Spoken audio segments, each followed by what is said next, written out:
Hola oyentes de Radio Sefarad, bienvenidos nuevamente a Atenas y Jerusalén, tensiones filosóficas de la mano, como siempre, del filósofo argentino Pablo Drešić. ¿Qué tal, Pablo? ¿Qué tal, Jorge? ¿Cómo estás? Bueno, ya saben que en las últimas emisiones hemos venido abordando temas, algunos más relacionados con la pandemia, con la enfermedad, pero también con cosas un poco laterales como el sustento, el trabajo, y hoy también tiene algo que podríamos vincular a la situación que se está viviendo en prácticamente todo el mundo, que es el escepticismo. Es decir, más allá de lo que está pasando, es cómo nos creemos que lo que nos cuentan es verdad o está pasando, ¿no? Bueno, tú tienes los elementos para orientarnos en este sentido. Sí, Jorge, la idea de hoy es poner luz sobre quizás para muchos filósofos contemporáneos el tema desde un punto de vista epistemológico y ético más importante de la filosofía, que es el escepticismo. Es decir, el tema de la certeza acerca de un mundo objetivo independientemente de nuestra conciencia. Es decir, si lo que hay allí afuera, si el mundo objetivo tiene una existencia real independientemente de nuestras propias representaciones. Lo interesante es que muchos han casi definido la filosofía como el intento imposible de refutar el escepticismo. O sea, lo que para muchos ha intentado la filosofía es dar respuesta a un enigma, un misterio, que es tener evidencias ciertas de existencia objetiva del mundo real. La duda insalvable para muchos, para nosotros, quedó históricamente ejemplificada no solo a través de argumentos filosóficos, por ejemplo, la idea de Descartes, lo que Descartes llamaba la hipótesis del genio maligno, es decir, la idea de que todo el mundo, nuestras representaciones, nuestras percepciones del mundo exterior no son más que un show montado por un genio maligno, ha puesto todo esto para engañarnos. Ahí está también la idea del engaño, ¿no? A la que tú aludías. Luego Calderón de la Barca, con La vida es sueño, bien escenifica en el barroco español como nadie la idea de Segismundo, siendo, fíjate, la misma hipótesis de Descartes, todo esto no es un engaño. ¿Cómo estoy seguro de cómo puedo, entre comillas, acreditar, dar fe, tener certeza acerca de la existencia objetiva de este mundo que se me presenta, que se me es presentado como real? Luego, si tú quieres, The Truman Show, la famosa película, también, ¿no? Ahí tendríamos como esta secuencia, si tú quieres.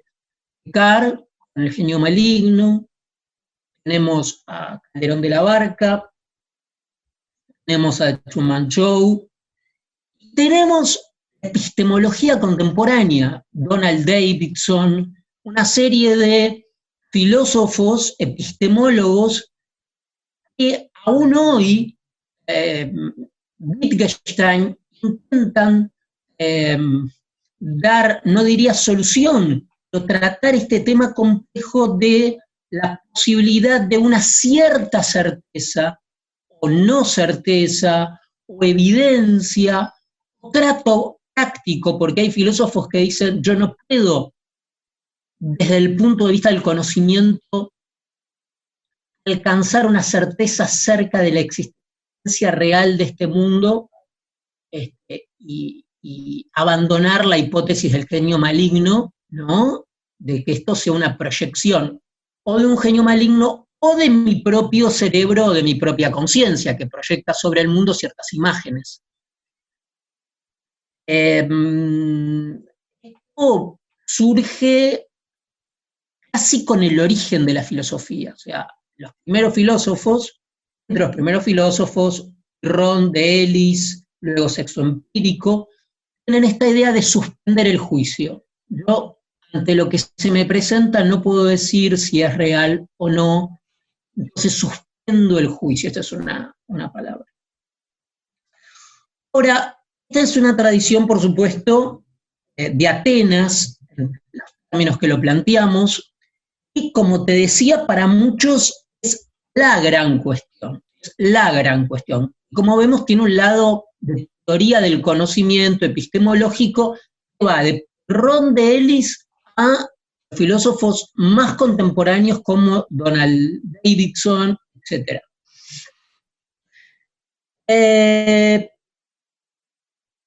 Yo podría decir que desde el punto de vista del conocimiento es insaldable esta discusión.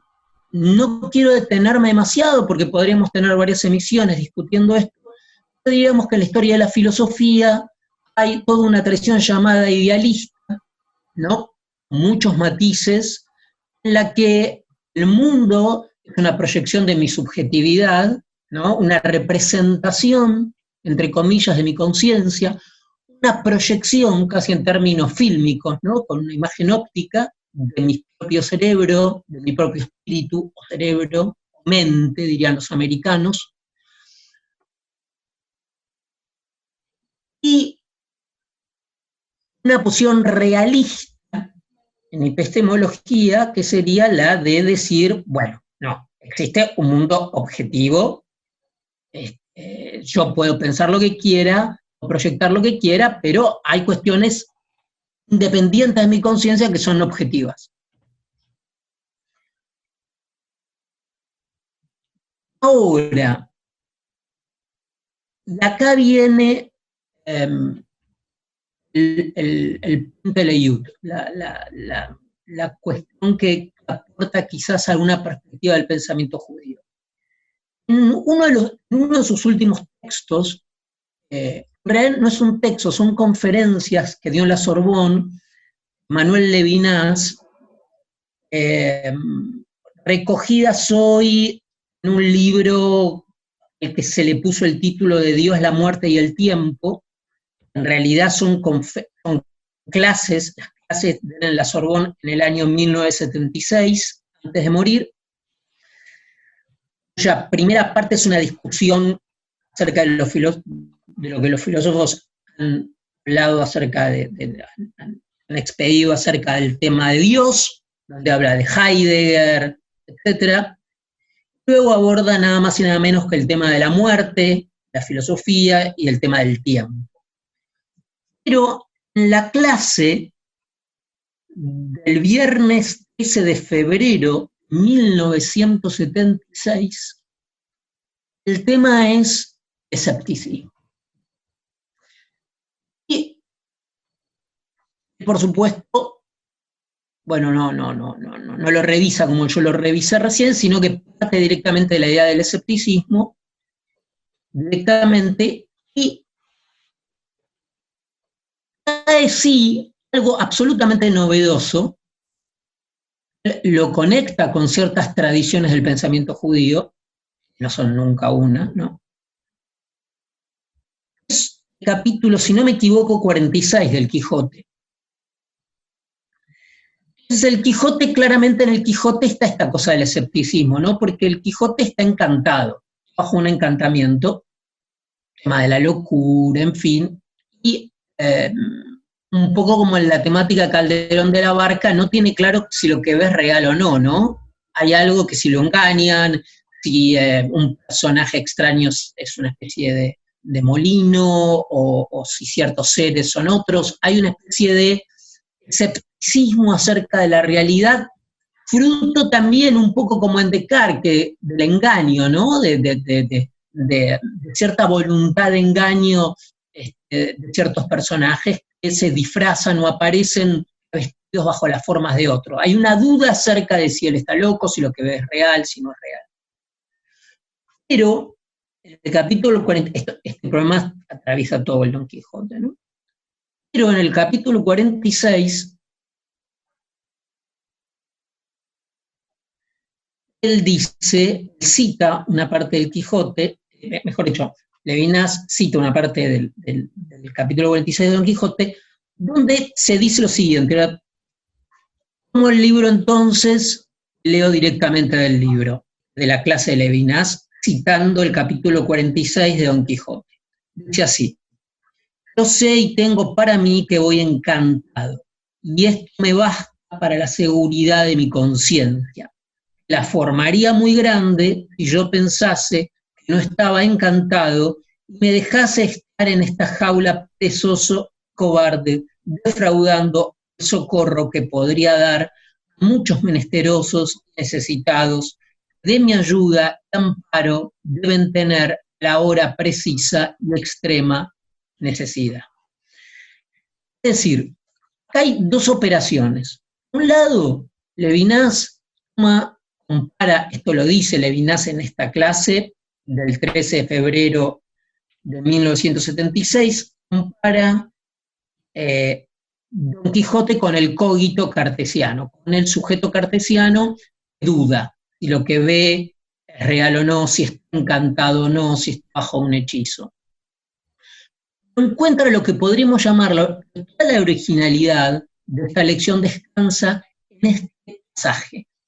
Es decir, Don Quijote ahora encuentra una salida al escepticismo y a la duda y al hechizo. Es decir, si hay otro que tiene hambre, me llama, ese otro es real, eso es real. Lo que es real es ese llamado desde afuera. Yo puedo dudar si el mundo es real o no, si el mundo es una proyección o no de mi mente. Pero desde el punto de vista de la razón práctica, la resolución es por la razón práctica, no por la razón teorética, no por la razón teórica, el llamado del otro, la solicitud del otro, el hambre del otro, la única certeza que tengo. Y ahí tengo que actuar. No puedo debatirme internamente, hacer una deliberación interna acerca de si este que me está llamando es real o no. Cuando el llamado viene desde la necesidad, es real. Bueno, vemos que a partir de estos elementos como son el Quijote, por una parte, Manuel Levinas, estamos hablando del escepticismo. ¿Hay en este planteamiento también alguna óptica judía que se pudiera dar un ángulo distinto? Primero que sí, Jorge, la filosofía de Levinas, si bien es un pensamiento filosófico, hay una suerte de subtexto que atraviesa, que es el pensamiento, bueno, no es un subtexto, es casi como una imbricación con el pensamiento judío. Y aquí sí es el pasaje a la acción, el abandono de la actitud contemplativa, el abandono de la solución cognitiva, por medio de una salida de la acción, de la práctica y de la ética. Es decir, si quieres un cierre para esto sería que el problema escéptico que se plantea como planteado por Atenas casi exclusivamente e irresolublemente, porque no obtienen nunca solución, es natural que así sea, como un problema teórico, al Levinas, pero lo interesante de la operación de Levinas es que ve que uno podría relacionarlo con, como te dije antes, unas ciertas tradiciones judías, porque nunca uno puede hablar de la tradición judía como algo homogéneo. Uno podría, siempre con mucho cuidado, decir que el énfasis sobre la acción, y la acción ética.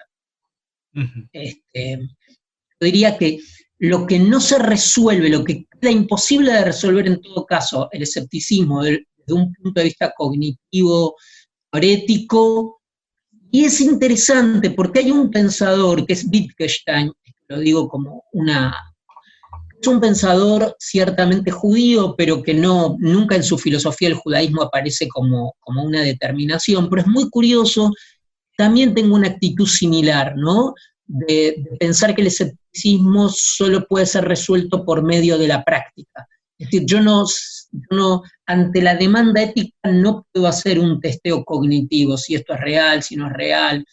El principio de realidad es esa demanda que viene del otro.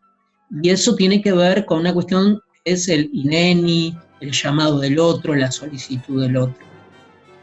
Pues con estas reflexiones nos vamos a despedir hasta la semana que viene. Muchas gracias, Pablo Dreisig, por habernos presentado un tema como este. Y ya saben, Atenas y Jerusalén, tensiones filosóficas. Muchas gracias y hasta la próxima. Gracias a ti, Jorge, de la audiencia.